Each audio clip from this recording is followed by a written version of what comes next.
Hi everyone, আশা করি সকলে ভালো আছো। স্কুল সার্ভিস কমিশনের পরীক্ষায় সফল হতে গেলে আজকে আর পড়ার কথা বলবো না, বাট আজকে বলবো যে এই সময় পড়লে কি হবে আর না পড়লে কি হবে। তো এ ব্যাপারে একটা ছোট্ট গল্প শোনাবো শুধুমাত্র তোমাদেরকে। একবার বৃষ্টির দেবতা পৃথিবীতে খবর পাঠিয়েছেন যে আগামী 1 বছর তিনি পৃথিবীতে বৃষ্টি দেবেন না।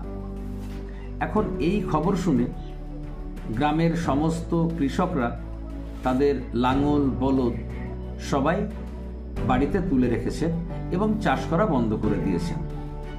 তো একদিন বৃষ্টির দেবতা যাচ্ছেন, তো হঠাৎ তিনি দেখলেন যে একটা ফাঁকা মাঠে একজন মাত্র কৃষক জমিতে লাঙল দিচ্ছেন।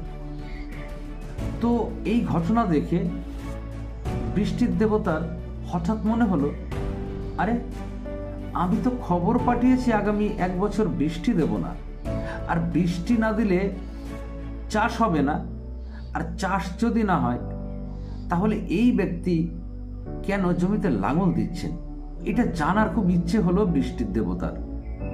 তো বৃষ্টির দেবতা ওই কৃষকের কাছে এলেন এবং জিজ্ঞেস করলেন যে তুমি তো জানো আগামী 1 বছর বৃষ্টি হবে না, তাহলে তুমি জমিতে কেন লাঙল দিচ্ছ? তখন কৃষক উত্তর দিলেন, আমি কয়েকটি কারণে জমিতে লাঙল দিচ্ছি।